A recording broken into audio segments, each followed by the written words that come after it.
The first thing I noticed was the silence. Not the quiet of an empty room or a calm morning. This was something else entirely. It was the kind of silence that presses against your ears, the kind that makes your body go still before your brain catches up. I was standing at the observation window of Orbital Station Meridian when every alarm on the station went dead at once. No beeping, no hum from the ventilation fans, nothing, just the soft, terrible sound of my own breathing. Then I saw them. They came out of the dark between Jupiter and the asteroid belt, and at first I thought it was a sensor glitch. Commander Ilara Voss, that's me, 22 years in the United Earth Fleet, and I had never in my career seen a sensor reading that large. Lieutenant Owen Price was sitting at the navigation console 3 meters to my left, and I watched the color drain from his face the way water drains from a cracked glass. Slow at first, then all at once. "Commander," he said, just that one word, just my rank. He couldn't finish the sentence. I didn't need him to. I was already reading the same numbers he was. 4,211 ships. I had read the intelligence reports on the Vorkai. Everyone had. 18 months ago they had appeared at the edge of our solar system like a rumor, like something whispered in a dark hallway. They had not spoken to us. They had not tried to communicate. They had simply arrived at the colony on Kepler Station 7, and within 6 hours there was nothing left of it. Not the buildings, not the supply depots, not the people. The ground had been scraped flat as if the colony had never existed at all. We sent drones. The drones came back with footage that the UN Council spent 3 days arguing about before classifying it. I had seen the classified version. I still see it sometimes when I close my eyes at night. A flat gray plain where 14,000 people used to live, and at the center of it, a single child's shoe. After Kepler Station 7, there was Callisto Base. Then the 3 farming settlements on Europa's southern shelf. Then New Adelaide on Mars, which had a population of 60,000. Each time the same result. Flat ground. Silence. A few personal objects scattered at the edges, as if the Vorkai were careless in their work, the way you might drop a receipt after buying something you didn't particularly care about. We had tried hailing them 47 times across every known frequency. We had sent mathematical sequences, light pulse patterns, audio recordings, video messages in 60 languages. We had even tried a simple binary greeting that a graduate student from Nairobi had designed, something elegant and clear that even a civilization with no knowledge of human language might understand as friendly. We received no response, not a refusal, not interference.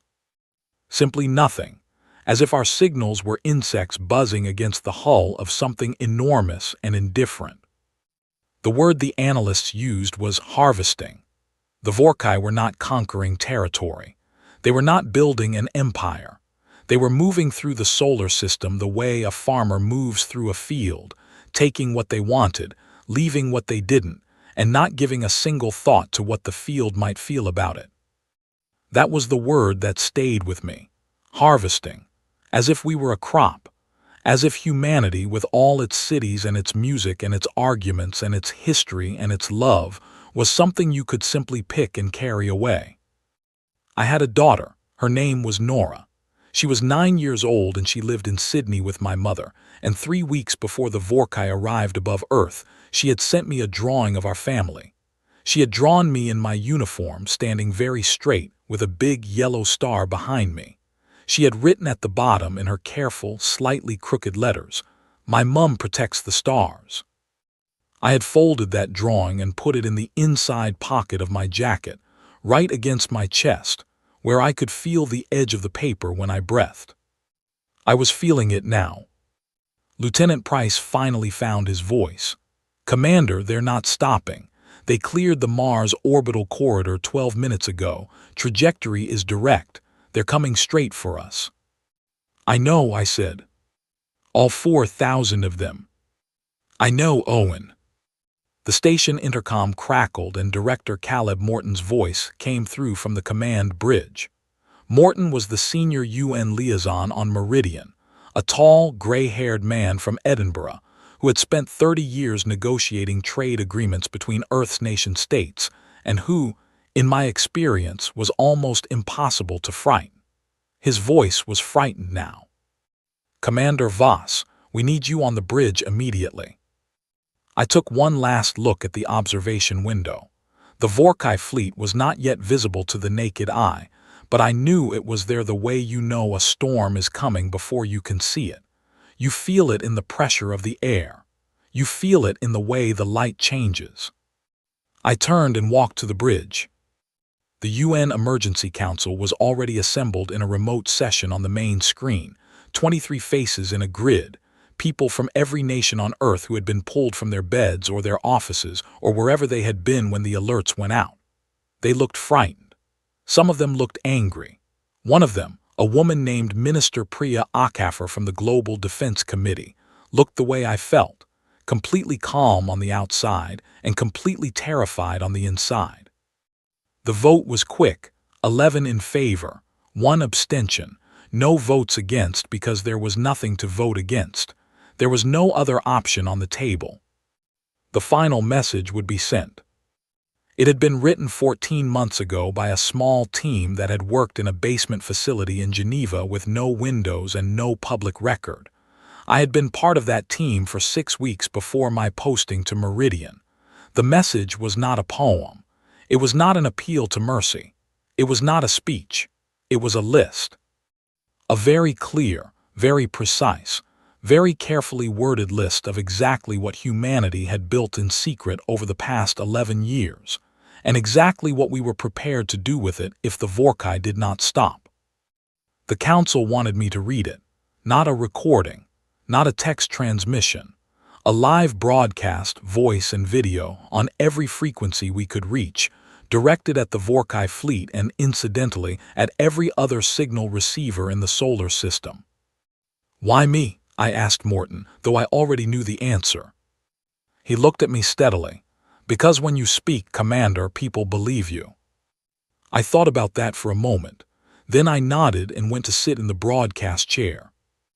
The technician, a young man named Patrick Adler who couldn't have been more than 25 and who was visibly trembling, set up the transmission array in 4 minutes flat. He was good at his job. He checked the signal strength twice, confirmed the frequency spread, looked at me with wide eyes and said, "Ready when you are, Commander." I looked at the camera, small, black, a little lens no bigger than my thumbnail pointed directly at my face. 4,000 ships were coming. The cities of Earth were going dark below me. Emergency protocols cutting the lights to reduce heat signatures. And from the observation windows on the port side of the bridge, I could see the coastlines of continents outlined only by the faint glow of emergency strips along the evacuation roads. I thought about Nora. I thought about her drawing. I thought about 14,000 people on Kepler Station 7 and 60,000 people on New Adelaide and every flat gray plane where something human used to be.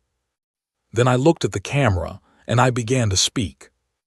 "This message is directed to the fleet now approaching Earth. My name is Commander Alara Voss of the United Earth Fleet. I am speaking on behalf of every human being on this planet and in this solar system. You have not spoken to us. We have tried many times to speak to you. That time is over now. There is only one thing left to say, and I am going to say it once clearly so that there is no misunderstanding between us. What follows is not a threat. It is a statement of fact. Please listen carefully."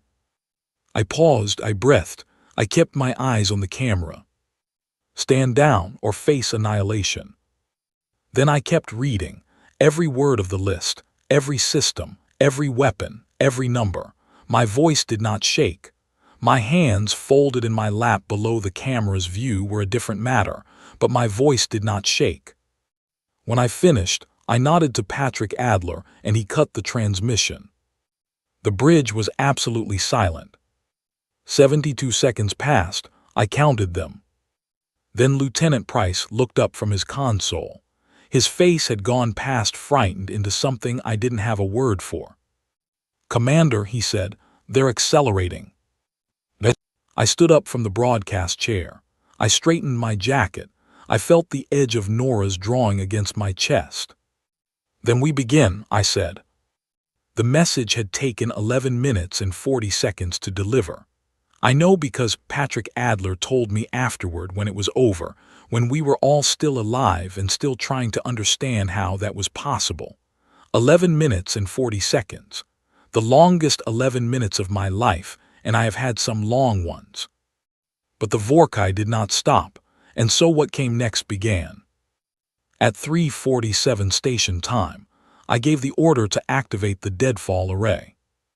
The array had been 11 years in the making. It had been built in the dark, piece by piece, funded through budget lines with names like Orbital Infrastructure Maintenance and Deep Space Research Support and Satellite Replacement Program. 216 engineers had worked on it across 3 separate facilities, none of whom had access to the full design. Only 7 people on Earth knew exactly what the array was and how it worked. I was one of them. It worked by disrupting the quantum resonance field that Vorkai ships used for their propulsion system.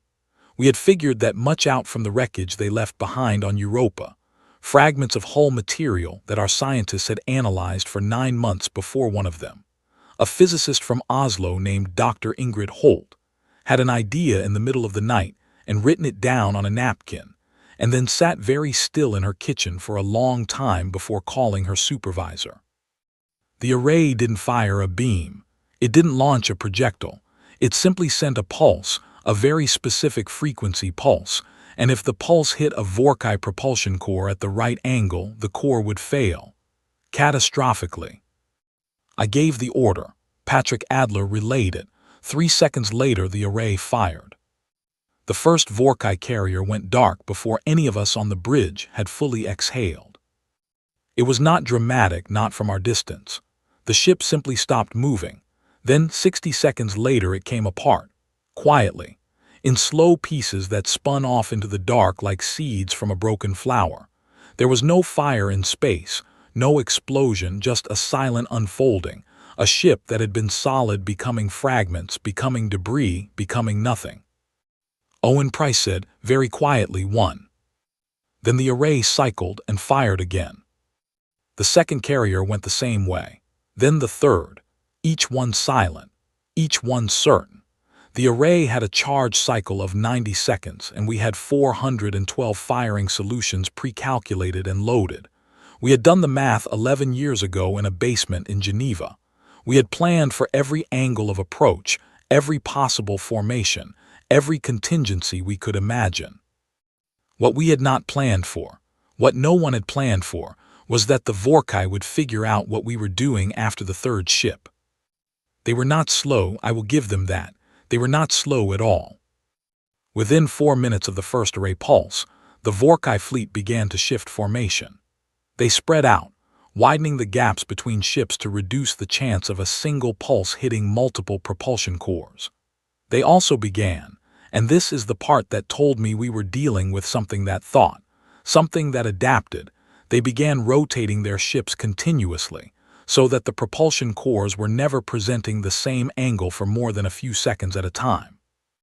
The array's accuracy dropped from near certain to roughly 60%. 60% against 4,000 ships was still a very large number of ships, but it was no longer the simple, clean equation we had hoped for. They're adapting, Owen said. Yes, I said, they are. I had always known this was possible. Dr. Holt had warned us about it in her original report. She had written, in her careful academic language, that any species capable of building the kind of ships the Vorkai used was almost certainly capable of identifying and responding to a technical threat within minutes of first exposure. She had recommended we not rely on the array as a primary weapon, but as a first strike, something to thin the fleet before we committed our other systems. We had listened to her. The deadfall array was never meant to win the fight alone. It was meant to begin it. I turned to Lieutenant Commander Fiona Blake, who was managing the weapons grid from the secondary console. Fiona was from Bristol, 34 years old, and she had the calmest hands of anyone I had ever worked with. Right now, those hands were moving across her console with a precision that I found genuinely reassuring. Fiona, I said, lunar mirrors target the forward column. Targeting, she said. Ready in 40 seconds. The lunar mirror batteries were the second layer of the plan. 17 enormous reflective arrays positioned across the moon's near side, each one capable of focusing and redirecting solar energy into a coherent beam of extraordinary intensity. Not a laser in the conventional sense, more like a river of light, channeled and aimed. They had been installed over the past 7 years under the cover of a solar energy research project, which was technically true in that they did research solar energy, and specifically research how to aim it at things very far away with great accuracy. Fiona's hand stopped moving. Ready, she said. Fire, I said. The mirror batteries don't make a sound when they fire. There's nothing to hear. What you see, if you're watching from the right angle, is a shimmer on the moon's surface, like heat haze, and then a line of light so bright it leaves a mark on your vision even through the polarized observation filters. The forward column of the Vorkai fleet had 14 ships in tight formation, moving faster than the rest in what I recognized from our tactical models as a spearhead configuration. They were trying to punch through our orbital perimeter before we could respond. The mirror beam hit the lead ship and held there for 3 seconds. 3 seconds is a very long time when you are watching through polarized glass. The ship did not come apart the way the array's targets had. It did something different. It simply went bright and then brighter, and then there was a pulse of light that made every filter on every observation port on Meridian go fully opaque for 2 seconds, and when they cleared, the lead ship was gone. Not broken, not in fragments, gone. And the 3 ships immediately behind it were tumbling out of formation, their outer hulls warped and pitted, their propulsion systems damaged. 4 confirmed, said Owen. He had stopped counting after the first 3 array hits. Now he was counting again. Keep the mirrors on the forward column, I said. Don't let them regroup. This was the moment, I think, when the Vorkai understood that what they had arrived at was not what they had expected. They had come to harvest. They had done this, according to the intelligence we had pieced together from signals and debris, and the testimony of a single surviving drone from Callisto Base, approximately 41 times across 41 different star systems, 41 civilizations. Some of them had fought back, in the way that an animal fights back when it is cornered, with courage and desperation and no real plan. The Vorkai had never encountered a plan. They encountered one now. The mass driver network activated at 4:12 station time, 9 minutes after the array's first shot. This was the third layer. 600 electromagnetic accelerators embedded in asteroids throughout the inner belt, each one loaded with tungsten cylinders approximately the size and weight of a family car, each one capable of launching its payload at 4% of the speed of light. The targeting system had been calculating firing solutions for the past 7 years. It knew exactly where the Vorkai fleet would be. The Vorkai didn't see it coming. Not because they weren't looking, but because tungsten cylinders traveling at 4% of light speed are extremely small and extremely fast, and by the time your sensors can confirm one, it has already arrived. The volley took 11 minutes to cross the distance from the belt to the fleet. 11 minutes during which I stood on the bridge of Meridian and watched the array fire and the mirrors burn and the forward Vorkai columns slow and scatter. And I breathed slowly and steadily and thought about the drawing in my inside pocket and waited. At 4:23, the tungsten volley hit. The impact zone covered roughly 800 kilometers of Vorkai formation. The cylinders didn't target specific ships. They didn't need to.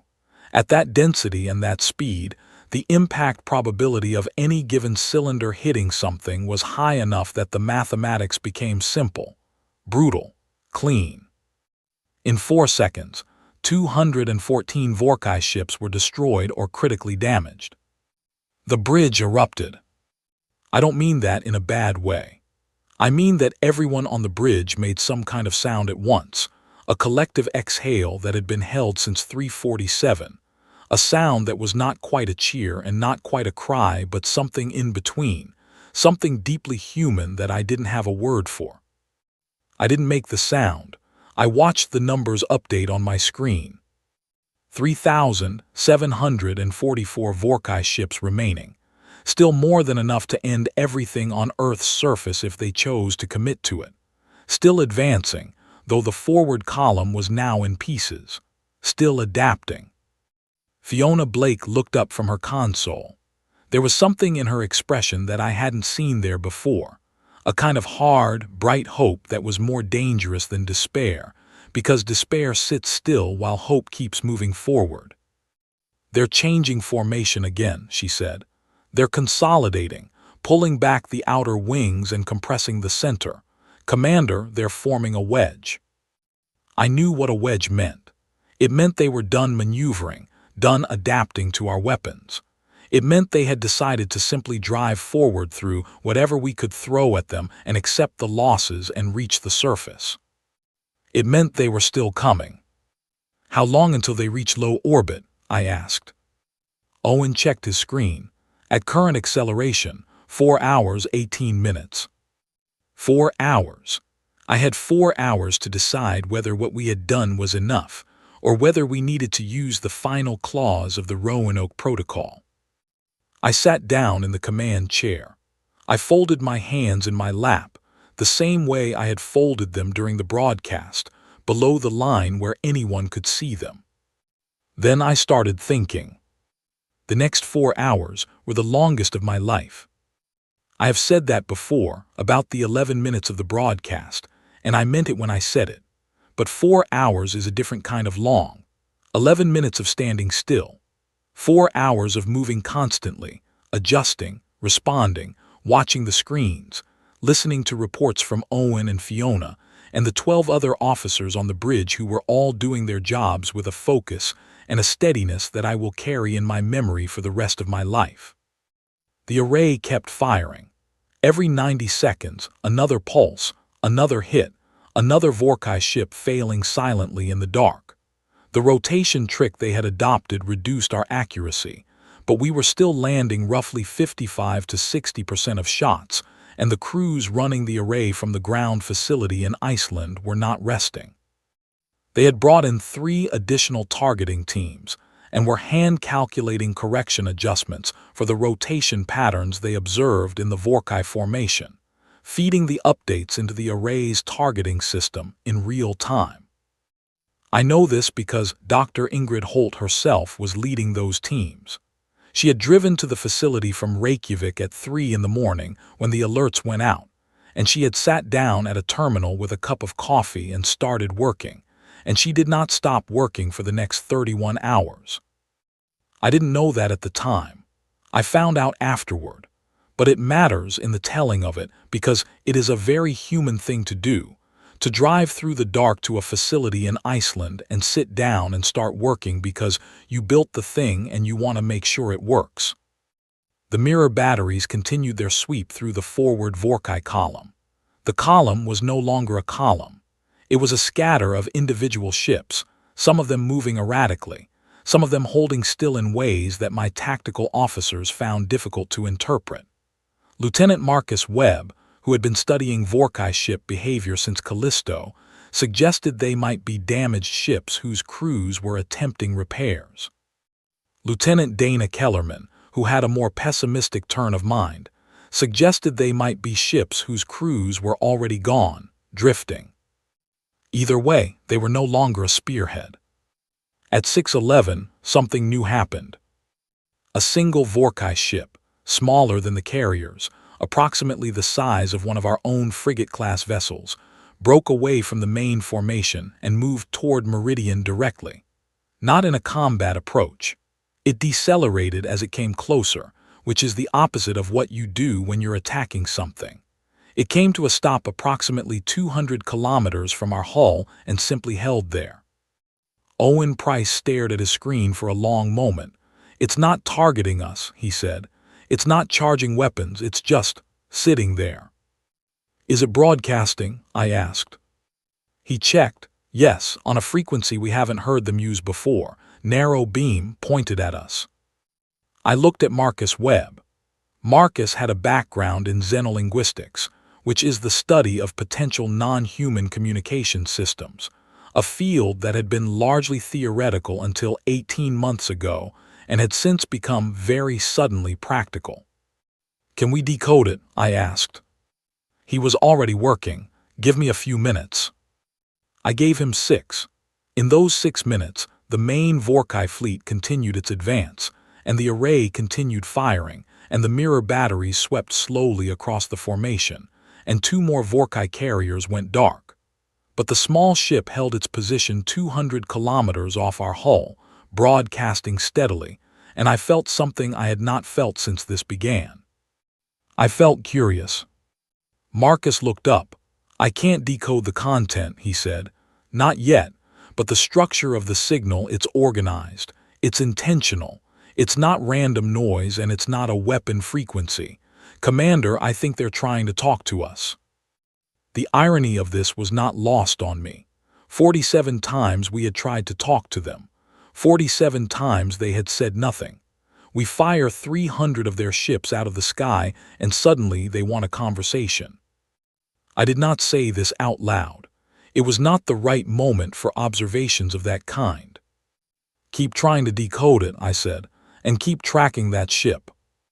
At 7:14, the main Vorkai fleet crossed the low-orbit threshold.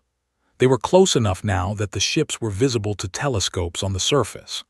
I know this because Fiona's husband, a secondary school teacher in Bristol named Alan, sent her a message at that moment saying he could see them from the back garden, and that he had never seen anything so large, and asking if she was all right. She showed me the message later, not during the battle. During the battle, she simply read it, typed back 3 words, and returned to her console. The 3 words were, "Doing my job." The Vorkai wedge hit our orbital perimeter at 7:31, and the second phase of the battle began. Our perimeter was a network of automated defense platforms, 312 of them arranged in a sphere around Earth at an altitude of roughly 400 kilometers. They were armed with conventional rail guns and a newer directed energy system that one of the development engineers had named, with what I consider an inappropriate cheerfulness, the sparkler. Each platform operated independently with its own targeting AI, which meant they could not be shut down by disabling a central command node, and they could not be deceived by jamming our communications, because they didn't need to be told what to do. They already knew. The Vorkai wedge hit the perimeter, and the platforms opened fire. What followed was the most intense 90 minutes of the battle. The Vorkai were pushing hard, accepting losses, trying to break through the perimeter line the way you might push through a thorn hedge by simply committing to forward movement regardless of the scratches. They were losing ships. We were losing platforms. Platform 73 went dark in the first 10 minutes, then 41, then a cluster of 7 in the mid-southern quadrant where the Vorkai had identified a gap and hammered it. And then one of the Vorkai beams found a path through the gap and hit the surface. I heard Owen Price say, "Impact," in a voice I did not recognize as his, and I looked at the geographic display, and I saw a marker in the Saharan region of North Africa where a beam had held for 12 seconds before the platform coverage closed the gap and blocked it. 12 seconds. I didn't have immediate casualty figures. The evacuation protocols had been active for hours, and that region had been prioritized because of its low natural cover. I told myself that, and I kept moving, and I kept giving orders. The perimeter held. It held because of the platforms that were still active, and because the array kept thinning the attacking fleet, and because Fiona Blake had spent the past 4 hours preparing the mirror batteries for a new targeting solution that she activated at 8:49 without asking for my authorization, because she could see that I was occupied, and she knew what needed to happen. 17 mirror arrays, focused together. Not on individual ships, but on the rear of the Vorkai wedge, on the engine sections, on the part of the fleet that was pushing from behind. The rear of the wedge came apart in 4 minutes. Without the pushing force from behind, the wedge stopped. It did not retreat. It simply stopped moving forward, and for 7 minutes the Vorkai fleet held still. 7 minutes of stillness, while the array kept firing and the platforms kept shooting, and Marcus Webb sat at his linguistics console and worked. And I stood in the center of the bridge and breathed and waited and felt the edge of the drawing in my pocket.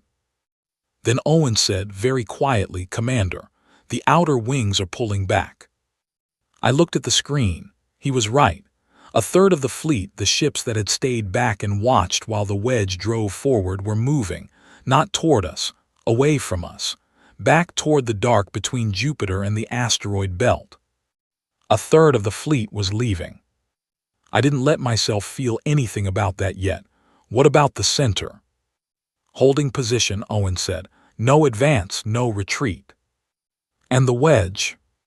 "Scattered individual ships. Most of them are slowing down." I looked at Fiona. She was already watching me. "Roanoke final clause," I said. "What's the status?" Her expression didn't change. "Armed and ready, Commander. Your authorization required." I nodded. "Hold." I wanted to wait. I wanted to see what the center would do. I wanted to know what that small ship 200 kilometers from our hull was saying, because Marcus was still working on it and his face had the look of someone who was very close to something. I could afford to wait 7 more minutes. At 9:01, Marcus Webb turned around in his chair and looked at me with an expression that I can only describe as the face of someone who has solved a problem they weren't certain was solvable. "I have something," he said. "Tell me." He looked at his screen. "It's not complex. The signal structure is actually quite simple once you identify the base units. It's a repeated phrase, the same phrase over and over on that narrow beam pointed at us." He paused. "It translates roughly to a question. The same question repeated. The translation isn't perfect, but the best approximation I can give you is this." He looked up at me again. "It says, 'What are you?'" The bridge was quiet. Not a question about our species name. Not a request for coordinates or identification. Not a demand. A genuine question, the kind a person asks when they have encountered something they did not expect and do not understand. "What are you?" I looked at the observation window. The center of the Vorkai fleet was still holding. The retreating third was almost to the belt. The small ship was still broadcasting, patient and steady, 200 kilometers away. Then I looked at Fiona Blake. "Keep the Roanoke claws armed," I said, "but don't fire it yet." She nodded. I walked to the broadcast console and sat down in the chair again. The same chair I had sat in hours ago when I read the final message. I looked at the camera, the small black lens. My hands were in my lap. I nodded to Patrick Adler. He activated the transmitter, narrow beam, pointed at the small Vorkai ship. I looked at the camera and I said, "We are the people who live here, and we are not going to leave." Then I nodded to Patrick again, and he cut the transmission. For 60 seconds, nothing happened. Then the center of the Vorkai fleet, 3,000 ships that had been holding still, turned. Not in a weapons arc, a turn. A movement of the entire formation slowly like a turning tide away from Earth, away from the perimeter, away from us. Owen Price watched his screen for a long moment without speaking. Then he said, "They're moving away." He checked again, then he said it properly. "Commander, they are retreating." I sat in the broadcast chair and I did not say anything for a while. I breathed. I felt the paper in my pocket. I listened to the sounds the bridge made as the officers began to understand what had just happened. The battle was not over. The Vorkai Center was moving slowly, and 300 of their ships were still in the vicinity of the perimeter, some of them damaged and drifting, some of them clearly capable of further action but choosing not to take it. There would be hours of monitoring ahead, and days of assessment, and weeks of repair. But the center was moving away. The small ship, 200 kilometers from our hull, received my transmission, processed it, and then turned and followed the fleet. It did not transmit again. It simply left. Fiona looked at me from across the bridge. The hard, bright hope in her face had changed into something quieter and deeper. Something that had no name I knew of but that I recognized, because I was feeling it myself. "Stand down the Roanoke clause," I said. "Standing down," she said. I sat in the chair for another minute. The screens were still full of data, still tracking, still processing. Owen was giving calm, steady updates. Marcus was archiving the Vorkai signal for later analysis. Patrick Adler was running diagnostics on the transmission systems with the focused efficiency of someone who needs to keep their hands busy. All around the planet, in the cities that were beginning to turn their lights back on, in the evacuation corridors where people were stopping and looking at each other, and not quite believing what they were hearing on their emergency comms, in a back garden in Bristol, where a secondary school teacher was watching the sky, and in Sydney, where a 9-year-old girl was almost certainly awake far past her bedtime looking out a window at stars that were still there. The stars were still there. I stood up from the broadcast chair, straightened my jacket, and went to do the next thing that needed doing. There was a great deal of next things. There always is after something like this. Reports to file, damage assessments to review, personnel to account for, a surface impact site in North Africa to coordinate relief teams toward, platform repair schedules, array maintenance windows, 100 conversations I needed to have with 100 different people about what had just happened and what it meant and what we would do next. I did all of those things. I worked through them steadily, one at a time, the way you cross a difficult piece of ground. One step, then the next, without looking too far ahead. It was 2 days later, when the immediate response work had settled into a manageable pattern and Meridian's repair crews were out on the hull, and the Vorkai fleet had cleared the outer edge of the solar system and continued moving and showed no signs of stopping or turning back, that I had my first unscheduled hour. I used it to call Nora. She answered immediately, which meant she had been waiting by the comm unit, which meant my mother had let her stay up, which meant my mother understood that some rules are worth bending on certain occasions. Nora's face appeared on the screen, very serious, very focused, her dark hair loose around her face because she had not bothered to brush it yet. "Mum," she said. "Hello, love," I said. She looked at me for a long moment with the particular intensity that 9-year-olds sometimes have, the one that seems to see everything. "Did you do it?" she asked. "We did it," I said. "We're all right." She nodded, as if this had been the expected result all along, and she had simply been waiting for the confirmation. "I kept the lights on," she said.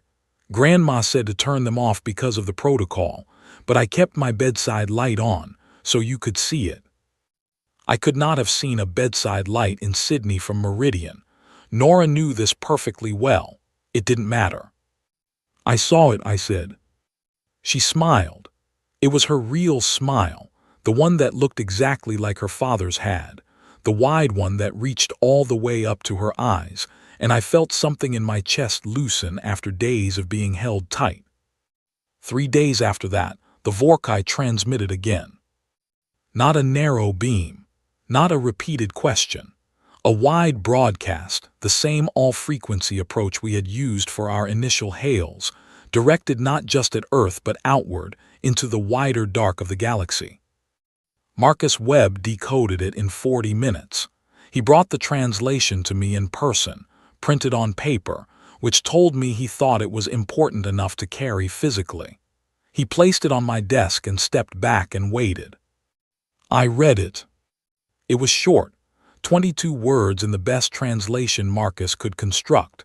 He had noted at the bottom of the page in small, careful handwriting, "Confidence in this translation, high." The message said, "At the third star cluster from the galactic marker, a world exists that cannot be harvested. The people there are unlike the others. Do not approach them." I read it twice. Then I set it down on the desk. "They're warning others," I said. "Yes," said Marcus. "Not warning us, warning other Vorkai. Or other species entirely, he said. The frequency pattern suggests it was intended for broad receipt. Anyone with a receiver capable of catching it would have heard it. I thought about that, about all the civilizations out in the dark, watching, listening, assessing whether the solar system at the third star cluster from wherever they were using as a reference point was a safe place to visit or a dangerous one, about how many of them might have their own plans, their own intentions, their own reasons for crossing the space between stars. They all heard the Vorkai's message now. All of them knew what had happened here. I sat back in my chair and looked at the ceiling for a long moment. Good, I said. I meant it. I reached into my jacket pocket and took out Nora's drawing. It was creased now, folded and unfolded many times over the past weeks, and the yellow star she had drawn behind my figure had softened at the edges from handling. But the words at the bottom were still clear, still in her careful, slightly crooked letters. I looked at them for a while. Then I folded the drawing carefully, put it back in my pocket, and went back to work. There was still a great deal to do. There always will be. That is the thing about humans that I think the Vorkai did not anticipate, the thing I believe no species that observed us from the outside ever fully understood until the moment it was too late for such understanding to be useful to them. We do not stop. We rest sometimes. We mourn often. We argue among ourselves and make mistakes and occasionally lose sight of what matters. But we do not stop. We never have.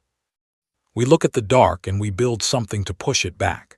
And when that isn't enough, we build something more, and we keep building, not because we are certain we will succeed, but because the alternative is to stop building, and that is something we simply do not know how to do. The stars were still there. They would stay there. We would make sure of it.